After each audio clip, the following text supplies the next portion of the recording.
sommes au port de la Gaspésie à Sainte-Flavie.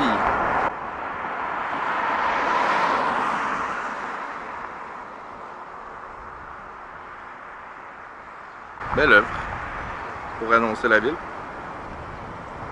Place Clément Chouinard.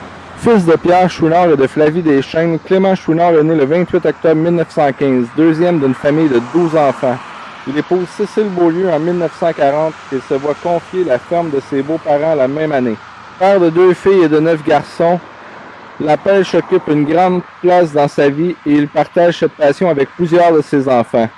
Tôt le printemps, c'est chez Clément Chouinard que les pêcheurs se réunissent pour aller prendre du hareng afin de nourrir la famille et d'engraisser les champs.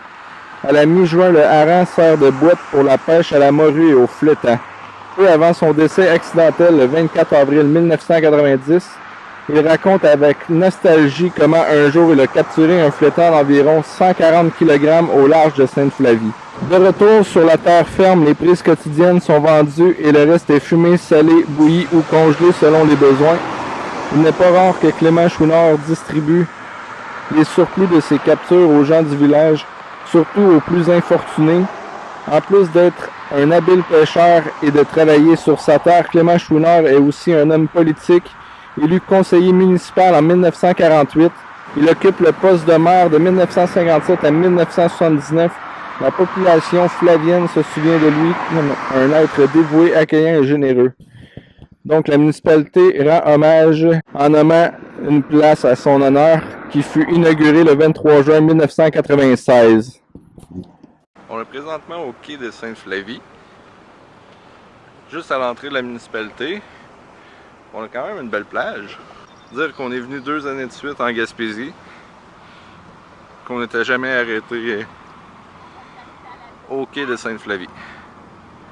On commence ça dans la municipalité de Sainte-Flavie, on s'en va voir le quai. En même temps, il y a une belle plage juste à côté.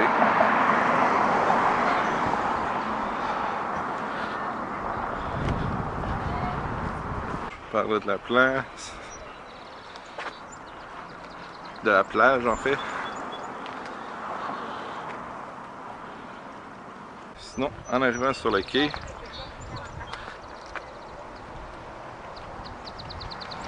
on a une petite histoire juste ici. Avec des belles chaises pour admirer le fleuve, chaises Adirondack. Sainte-Flavie, c'est la porte d'entrée de la Gaspésie. C'est une petite municipalité longeant le fleuve Saint-Laurent. Est à la croisée des chemins menant à la péninsule gaspésienne et la vallée de la Matapédia, donc où la 132 croise la 132. Érigée civilement en 1835, la municipalité compte maintenant un peu moins de 1000 habitants. Ouvrir la porte de Sainte-Flavie, c'est ouvrir votre cœur à la nature, à la culture et au patrimoine. Séjourner quelque temps, c'est vouloir y demeurer. Une communauté accueillante au cœur immense et un dynamisme inimaginable vous y attend. Il y a aussi des bancs sur le quai. Sainte-Flavie, en fait, est juste aux portes de la Gaspésie. Les chemins pour regarder. Sinon, ben, on a un panneau explicatif sur l'entrée de la mer. Le restaurant Capitaine Homard est un incontournable. L'authenticité de la place ne vous fera pas regretter votre visite. De nombreux produits affichés sur leur menu sont certifiés Fourchette Bleue pour une saine gestion des ressources marines par Exploramer. On a la chance de découvrir de magnifiques produits locaux. On peut profiter du tout avec une magnifique vue sur le fleuve, sur la terrasse ou bien en salle à manger. Un nouvel arrêt obligé en Gaspésie. 2 entrepreneurs ont récemment fait l'acquisition du 471 route de la mer à Sainte-Flavie, anciennement le Petit Bistrot, pour y rouvrir Naufrage et compagnie, un bar laitier pas comme les autres à la porte de la Gaspésie. En plus, la cantine Sainte-Flavie est juste à côté. Ce sera donc le pit stop gourmand parfait. On s'en va au centre d'interprétation de la dîme. Cette bâtisse servait à l'époque à entreposer les différentes variétés de céréales que les cultivateurs produisaient. Sur leur terre, la dîme était à l'origine un impôt en nature. Les paroissiens la considéraient comme un devoir religieux qui soustrayait les curés du dur labeur des travaux de la terre. Appelée aussi la Grange à dîme, celle-ci abrite également une exposition sur le patrimoine militaire unique dans la région. Venez visiter l'exposition pour en apprendre plus. Et l'entrée est gratuite.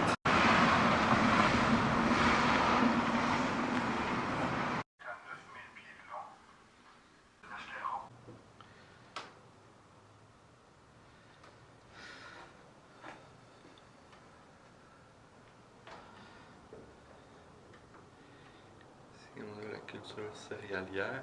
Aujourd'hui, c'est pas ouvert, mais juste à côté, toutes les petites cabanes de couleurs que vous voyez, c'est le marché public de la Métis. Dans ce qu'il y a à faire aussi à Sainte-Flavie, il y a l'Institut Maurice Lamontagne. Mais si vous voulez visiter vraiment de fond en comble avec les explications d'un guide, vous devez réserver votre place, sinon vous avez accès à une infime partie de la visite. Mais c'est quand même intéressant, on peut voir les profondeurs du Saint-Laurent, il nous explique un peu les belugas qui sont en voie d'extinction, qui sont ici à l'année. Oui, les visites sont gratuites, mais n'oubliez pas votre réservation. Sinon, vous allez faire comme moi, qu'une infime partie de la visite et qui ne sera pas commentée par les guides. Aussi, dans la visite, on va voir les laboratoires au sol et ils nous expliquent le fonctionnement. Ça doit être vraiment intéressant comme visite.